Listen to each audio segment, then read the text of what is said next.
What's up, my Storm Riders? StormeDegree 14 here. Welcome back to another nostalgic react. Yes, I'm finally catching up on it. My gosh, yesterday was a nightmare. I tried to record and couldn't, but now I'm here. I'm recording both of these episodes, trying to catch up on Nostalgia Critic. Gonna be reacting to not his latest, but the next one up in line, his review on the movie Gremlins. Now, Gremlins is a movie I really enjoyed. I remember watching it, not as a kid, but I remember watching it, I think as a teen, sort of, when someone wanted to show it to me. I actually really enjoyed it, so... Because, like, it was the first time I saw, like, monster characters where, like, they had Looney Tune-ish antics, and that's honestly my favorite combination of things. I'm gonna be in this electric blanket because it's freezing down here and it's the middle of winter, so I gotta stay warm somehow. But with that being said, let's see how Gremlins is reviewed by Doug in 3, 2, 1. This episode brought to you by Christmas with Grubs, a nostalgic hand-drawn animated holiday special. Alrighty then. Hello, I'm the Nostalgia Critic. I remember it so you don't have to. Well, it's Christmas, and I'm still working from home. And not where I'm It's been from. more than a while since a tornado hit our studio. Yeah. Less than dependable fix-it people fixed us good. Well, I'm sick of Aw. it. I'm sick of this whole year. Just everything seems to keep going wrong. I mean, just for once, I want something to go right. Gremlins? Roof damage, sicknesses, explosions, shit in my car. I don't need much. I just need someone to come to my door and say, everything's gonna be all right. And here it is.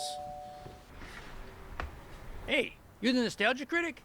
Yeah? I'm really glad to hear that. I've got something really special for you.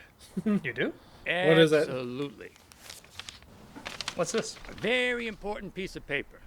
Looks like there's a lot here. Can you just sum it up in a very inspiring way? Yeah. Well, we're going to be doing construction on your road today. What? That's gonna make a ton of noise. Don't worry about it. We'll be out of here in like 3 years. But that road is fine. What's the reason? 3 What's going on? years. We don't need a reason. This is what happened last year on my street. I'm not kidding, guys. This is exactly what happened. Some construction guys literally... In fact, if it... Okay, I gotta say this story. So we had construction on our street, and they actually had us move our cars out of the way to fix the road, which is fine. But in desperation to find a parking space, my car ended up getting towed because apparently, in desperation to park somewhere, I accidentally parked in someone's lot accidentally, which, fine, partially my fault, but still infuriating. Just, again, the parking there was my fault, so my car got towed.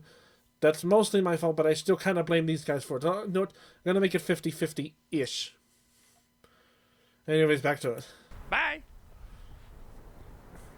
I feel you, dog. I feel you too well. Louder. Louder.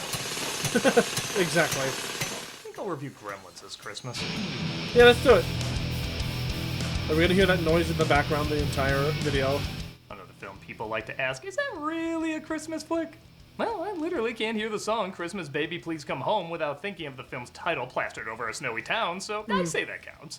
There's a ton of references to the holidays, imagery's all over the place, and the most gentle way to tell your kids there's no Santa Claus. It all checks out. Damn. The surprise hit from director Joe Dante and writer Chris Columbus shocked many with how successful it was, and started a trend of obvious knockoffs for several years to come. Yeah. None were more surprised, though, with how well it did Just than the many people who made evil it. creatures. Chris Columbus originally wrote a hard R film with little to no optimism, and Joe Dante, with producer Steven Spielberg, added a lot more youthful wonder to the script. Most people thought the clash of styles would sink the film, but 40 years later, people still love coming back to it.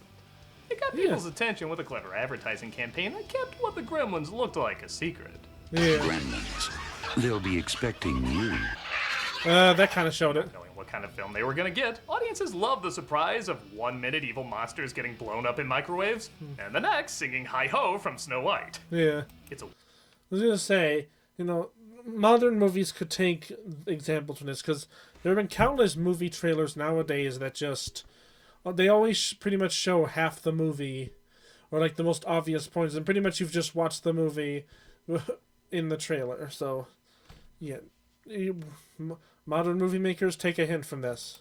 one-of-a-kind flick that's still being talked about, and we're going to talk about it this Christmas Day. It's not Christmas Because Day with here. everything going on, it just feels like the proper Christmas flick. Louder. Louder. This is Gremlins. Alright, let's go, The Doug. film opens basically as 80s as it can, with Eddie Valiant and Short Round walking around Chinatown. Let me introduce myself. Peltzer's the name, Rand Peltzer. You may think this is a film noir, but it's a horror, romance, Christmas puppet thing. I don't get it either, but it's gonna make a bump. The guy reminds me of the Who Framed Roger Rabbit Randall detective. Peltzer, played by Hoyt Axton, who's looking to pawn off his shitty inventions. The bathroom buddy. You got yourself your toothbrush. You got yourself a toothpick. Plus, it's half the size of our current cell phones. You forgot to brush your teeth. You got yourself a bad case of dragon breath. Did we mention this was Chinatown? Yes. Part of the charm is everyone is playing it straight. Goofy stuff happens with this guy's inventions, but he always acts like he can still make the sale, which makes it even funnier. It is. That's no problem. That's absolutely no problem. Cleans up easily. Go away. Yeah. The store owner, played by K.A. It stains clothes, says apparently. he's not interested, but Peltzer discovers a pet he thinks would be a perfect gift for his son. I'll give you $100 for him. No, Look, I've got to have him. I'll give you $200. I'm sorry. This creature could destroy entire cities, 300 at least. I mean, With that said, this is It kinda basically did. a cuddly nuclear bomb. Maybe don't leave him in such an easily stealable spot. yeah. Look, mister, there's 3 rules you've got to follow. Keep him out of the light. He hates bright light. This makes it so you don't see the puppeteers. The other 2 ADR rules are don't get him wet and don't feed him after midnight. Right. I had to make a bunch of jokes about that, but Gremlins 2 beat me to it. What if they're eating in an airplane and they cross a time zone? I mean, it's always midnight somewhere. Tarantino's right. That movie is its own Mad Magazine parody. I mean, I remember in Amazing World of Gumball, they did the same thing, except instead of a gremlin, it was Darwin as like a regular fish at the time. He says, don't get it wet, it's a fish. Oh, right, don't feed it after midnight. It's kind of always after midnight. Which is true. Let's roll as we cut to Kingston Falls, as we're introduced to Billy, played by Zach Galligan.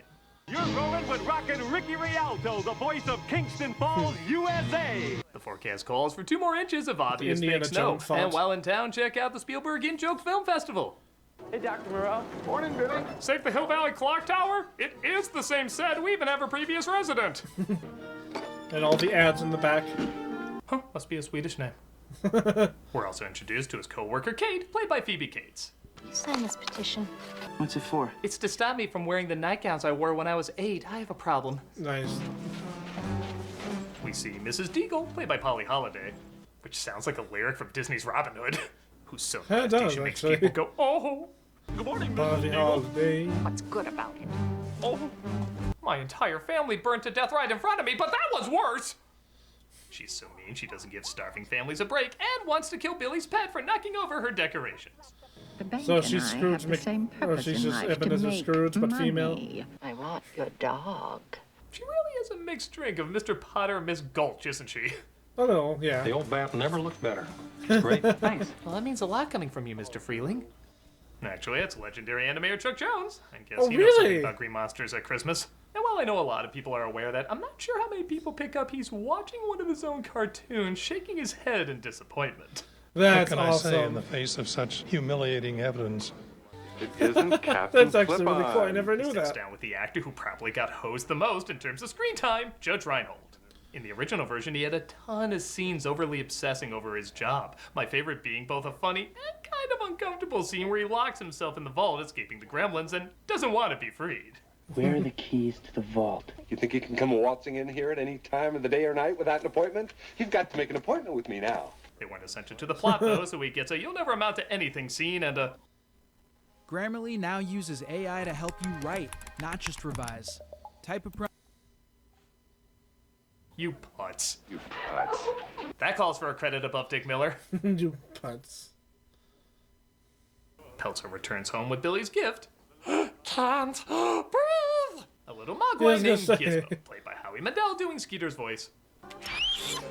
Oh! No. Some things I forgot to tell you guys, and they're really important. Don't feed him after breakfast. He loves water. Get him plenty of sun. I think that's it. They certainly cuten Gizmo up in the sequel to a point where they use that image in this film's advertising. Yeah. And while I do prefer that design a little more, he does look closer to an actual animal in this one, with his fur and ears looking more rugged. It does make him a touch more believable. You know, you should just buy orange juice and cartons. It's a lot easier. Billy's friend Pete drops by, played by Corey Feldman. Yeah, something about this town encourages people to hang with boys half their age. And he accidentally spills water on Gizmo, causing him to multiply. Right now they got 6 of them. 5 million. It's incredible. Only 5 of them. Oh, he is neat. Comics, the original, so it's not on TikTok. His father, however, is pretty amazed. I'll bet every kid in America would like to have one of these. In about 10 years or so, when they figure out too late they can sell toys on this, it might be a hit. Yeah. They apparently don't play nice with other pets, though. Dang. Did this to you. Hold on, I'll get you down. See what I mean? This is the kind of mean-spirited Christmas movie I need this year. Yeah. It looks like Mike Flanagan directed Santa Paws. I've just gotten used to nothing good happening this year. Better not be a contrarian call of good news. Hello? Let's see. Critic, it's the devil. Oh. Do I wish you a Merry Christmas? Do I wish you a happy 9/11? See your point. I'm calling to let you know Jeez. that we're expanding our operations. Oh, that's great. You know, I keep looking around saying, hell really is on Earth. So much so that we're expanding it to your basement. What? Oh Get ready no. for endless screams and elevator music by Randy Newman. Oh no. Randy. Oh no. Deserve it. You know, this isn't the upbeat call I was waiting for. Good.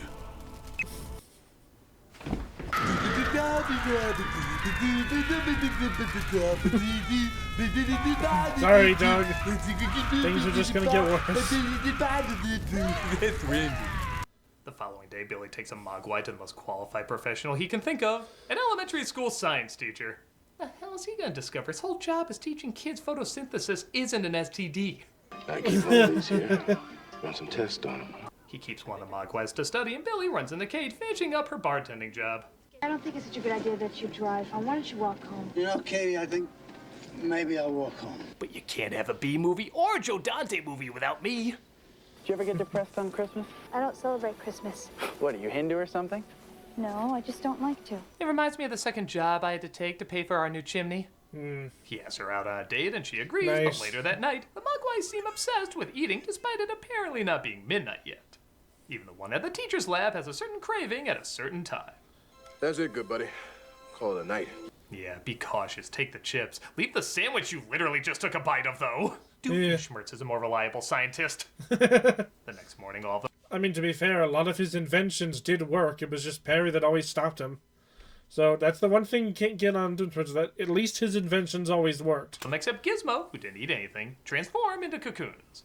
Again, if I went to this movie not knowing what these things looked like, this would hype me up as hell. Billy's mother, Lynn, played by Frances Lee McCain, asks if he fed them after midnight. No, wait a minute. Aw, did I sleep chew through electrical cords again? Well, his father's at a convention of 1,000,000 Easter eggs. The time machine disappearing is my personal favorite.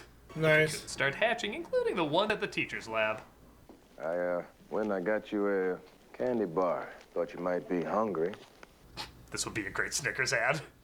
Yeah. You're not you when you're hungry. Snickers, get some nuts. That is Perfect. perfect. The teacher dead and the creature eating glass. No, that's the wrong type of Muppet. But at home, Lynn finds they hatched as well and gets a good look at these gremlins.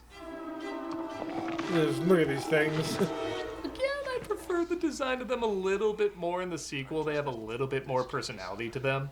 But I have to remind myself, for the contrasting of tones this film is constantly pulling off, it probably does make sense to make these things look more evil and unpleasant. Yeah. I also love the detail of the gremlins' handprints. That's something you probably wouldn't make out in most other versions, but on Blu-ray, it's a nice detail. That really is a cool also, detail. the mother's pretty badass in this scene. Damn. Oh, I forgot about that. Oh! She acts like she's been waiting for gremlins to attack her house. Yeah, Before holy the crap. famous microwave scene. Ow. God, does that still leave an impact? Just stop showing it. It actually made me Billy wince. got a new gremlin ornament. Wait a minute! Billy saves her, but discovers there's one left. Their leader, named Stripe. And he has a cold, that's very important. Yeah. Billy chases him down to a gym where he jumps in the swimming pool. You know, one quick note I guess on this movie is that technically if the snow touches them, and assuming gremlins are warm-blooded, if the snow melts and then turns into water on their skin, wouldn't that make them multiply? Also, why is this pool just open? This is one of my favorite oh shit moments. Yeah. Because you know things are about to get a whole lot worse and there's nothing you can do about it. Everything's about to go to absolute insanity. Yeah. Again, you can see why I sympathize with this film this year. Oh, what's the bad thing now?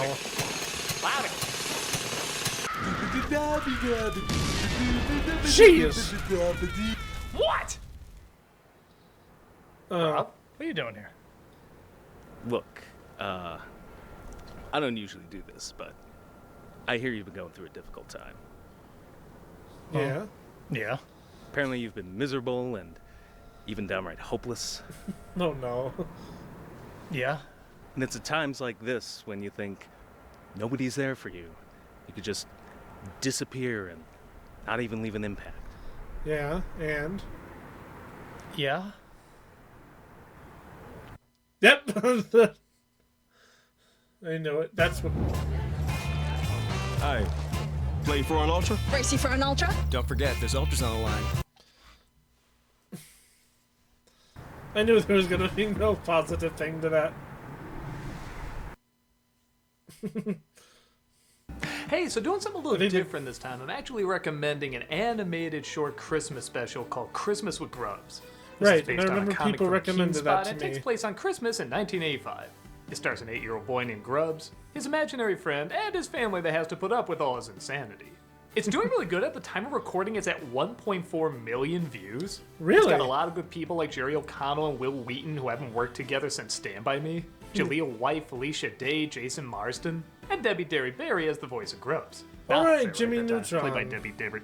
Played by Debbie Barry. Played by Debbie Debbie Derry-Barry. But you can see it's well animated. It's got a lot of nostalgia connecting to the 80s, even though I don't remember if people started wearing their hats backwards then. I thought it was more of a 90s thing. I could be wrong, but don't think I am. Regardless, it's very imaginative. It's I don't got a lot of remember fun myself. Scenes. I think it's a good holiday special for kids and adults that like to remember what it was like being a kid. The elf guy kind especially of looks around like that age. American You Dragon. can see it on Keenspot's Jake YouTube Long. channel, and on top of that, a random like subscriber to animated a Keenspot's little YouTube differently. channel will get $500 on Christmas Day.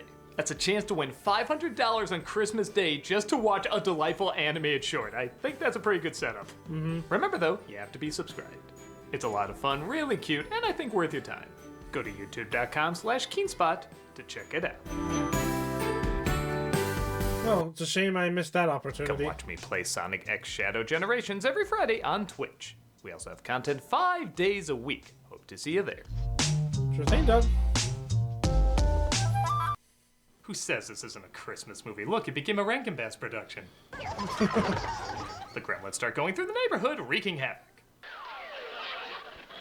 Shirley, will you quit messing with the TV? Oh, honey, you should put on a Roger Corman movie, preferably one we're in. The Gremlins drive the snowplow, and despite this being a pretty It's not a impressive bit of snowplow, it's just a destruction, straight-up these characters bulldozer. proved to be so likable, they wrote in later in a news report that they survived, despite the scene clearly indicating they got killed off. Yeah. We talked to one Mr. Murray Futterman at Mercy Hospital. Duke's come out of his coma. Doc says Duke's gonna be A-OK. They even go after Mrs. Deagle, who was about to throw water on innocent carolers. I feel like in another universe she'd fall into a vat of chemicals and become a supervillain. Yeah, We'll just have to probably. settle for her ability to fly. They Nice seem to like Kate, though, effective because goofy there. she introduced them to alcohol, like any good bartender should. And this causes them to act even crazier than before. Why are you serving them? Still better than Blackout Wednesday. Yeah, but like, why are you just serving them? Okay, there's nothing there, but wouldn't it be hilarious if it was the one gremlin who had a dick? Honestly, kind of. We hope you're enjoying this early preview of Gremlins 2. Again, imagine going to this movie, you don't know what the monsters look like, it seems like it's gonna take itself seriously, and then you get scenes like this. Yeah. Freaking like hooker gremlins. Some days you just can't gremlin. Billy bursts in, though, to save her. You alright? Help me! They don't tip! They make their way to the bank, where, as almost every... I was gonna make a joke about like that one gremlin possibly having a tip, but nah. Buddy has pointed out, right the hell out of nowhere, Kate starts talking about her tragic backstory about her father gone missing around Christmas. No, I have another reason to hate Christmas. It was Christmas Eve. Right, didn't she get stuck I up was the 9 years chimney? old. Even Billy's like, hello, can you figure out how we got to this moment? A couple hours went by. Dad wasn't home. So the police began a search. The series itself would mock this in the sequel, where out of nowhere she starts talking about a horrible experience on Lincoln's birthday.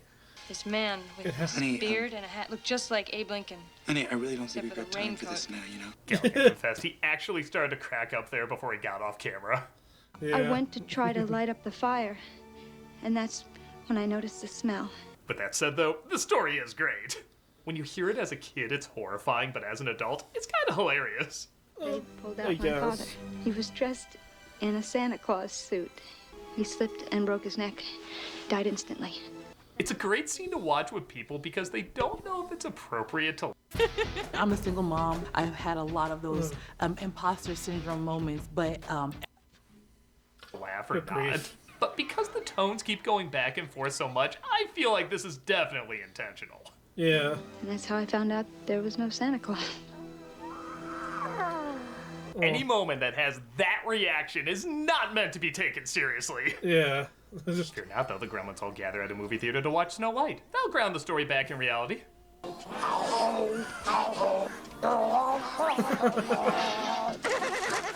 This isn't even like that amazingly funny, but it's just so odd and specific. That one's in a Mickey pretty Mouse hard hat. not to be enjoyably memorable. God, it's like being trapped in a theater with Wicked fans. Honestly, yeah. And they love it. You just know Warner Brothers is like, we had to do Snow White, didn't we? We couldn't make it a Bugs Bunny cartoon. Hell, we had one of the Bugs Bunny guys right there. Yeah, we'll make we up did. for it with an awkward opening in the next one. Also, it comes full circle. I'm pretty sure Disney's putting Gremlins in Snow White now. Oh, I guess when you think nice. about it, what saves the day is blowing up a movie theater showing a Disney film that appeals to little monsters. That feels like a Warner Brothers move. Billy. Oh, Stripe. But one gremlin is still left in the department store, so they go in to try and get him. Thanks, Kate. Why don't you just turn on the sprinklers while you're at it? Yeah. Damn. Jesus, how big is this department store? It looks like the size of a Walgreens. Hell, they're promoting candy in the front window, but it's big enough to sell chainsaws? Apparently. They have a big fight until Stripe gets to the fountain. Billy tries to stop him despite his hand clearly getting wet. But Gizmo saves the day by pulling the blinds down and killing him with sunlight. Right. Originally, Billy was going to pull down the blinds and save the day, but I don't know. I like Gizmo having something to do. They did beat him up quite a bit. It's nice seeing him get revenge. Aw. This melting effect is also pretty damn impressive. Oh, yeah. Jeez. Okay, it's got a few kinks, but I still think we can sell them. Later that night, though, the proper owner returns to retrieve what was stolen from him. Conflicting eyewitness reports concerning little green men. You teach him to watch television. He wasn't even phased that the whole town was taken over by monsters. Yeah. That's like saying Godzilla destroyed the entire city, and even worse, he's smoking. He has something to say to you. They say their farewells, as obviously Gizmo has to go back. It's a bright light. I shit on your bed. Damn. Powerful words. He walks into a Thomas Kincaid painting, and the credits roll. Yeah, see why I went with this movie? See why this is the one I picked for this Christmas? I mean, by God, how can this year get any worse? Don't say that. Insert doorbell or phone ring here. Phone ring, nice choice. What? Hello, this is Mandy. Oh, no. Who the hell is Mandy? Hang on. Oh, I'm a fan. I'm sorry, I know it's inappropriate to call you, but what I have to say can't be summed up in an email. Look, this really isn't something you should be doing. Your videos have meant a lot to me. Same here. Okay, I'd be lying if I said I couldn't use a bit of an ego boost right now. I've been watching you for years, and your reviews have really gotten me through a lot. Yeah? When I was younger, I was bullied a lot for being different, and your videos gave me something to escape to, something to look forward to. Well, thank you. Where's that the does actually twist? mean a lot to me. You know what my favorite review is? The Wizard. Oh, wow, you have been watching for a long time. I know it seems like such a little thing, but your videos, as silly as they are, give me something to rely on when everything else in my life is uncertain. Well, I'll be honest, that might be exactly what I needed to hear. Thanks, Mandy. That really went a long way. Thank you, angry video game nerd. I'm a nostalgia critic. Sorry, wrong number. Fuck. Rigid. Damn. Oneself off of. Oh, there's 3. All right, let's go. Dang. Hello. Oh, Santa Christ. Santa Christ here. Can you meet up for a little Christmas commingle? Is it worth it?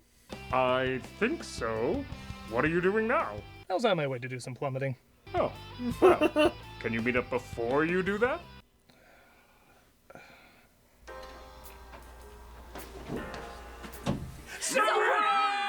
Hey. It certainly was. Wait, Critic! Damn. What do you think of your new studio? Your studio? Wait, why is everybody here? I mean, I know why Bill is here. Everybody knows his backstory. Mm-hmm. Yeah. But why everybody else? Well, I was busy delivering Sega Genesis to all the good boys and girls of the world. I thought when that was found Sega Tasashi, these though. 2 rapscallions just sleeping here. So he asked us if we could lend you this place as a studio. And we, of course, said yes. No, that's not how this works. There has to be something else. Mm-hmm.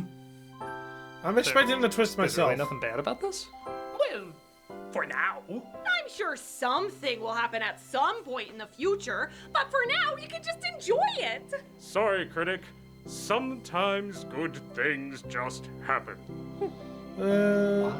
Maybe. Well, you know, maybe this is why we like Christmas movies like Gremlins. Oh, for crying out, always tying it to the review. Well, that's the point. Sometimes when we watch crazy, unpleasant media, it can help us get out the stress of our own lives, and the holidays can be stressful.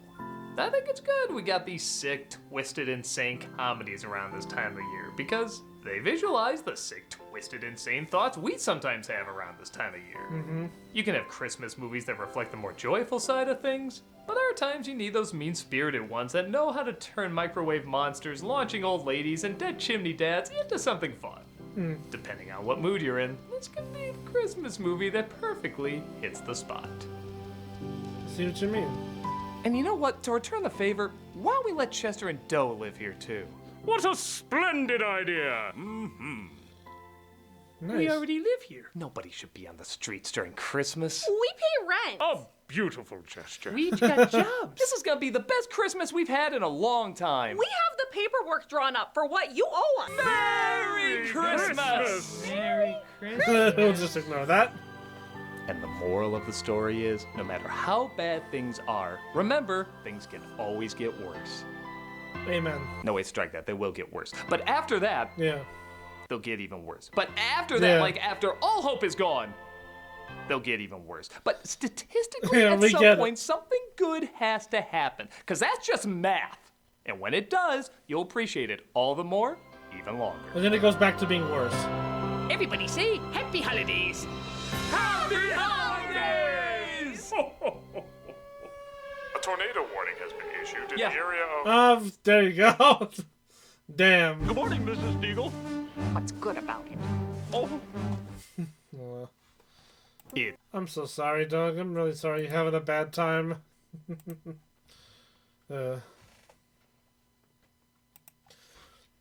I mean, he does make a good point about it, yeah. The movies like that do help you appreciate both the bad and good at times. Sorry, I'm trying not to sneeze. But yeah, honestly, really solid review right there. And plus, I do like the Christmas moment, the tie-in. It's honestly not bad. I know, again, I was late to the party with this, but it still made it worth watching in the end, I think. You know? I do appreciate Doug's videos. They are fun. You know, and like you said, they are a good break from life, just like SMG4 is. Which is why I'm going to get back into them and do my best to catch up. That being said, hope you guys enjoyed, and I'll see y'all next time. Bye!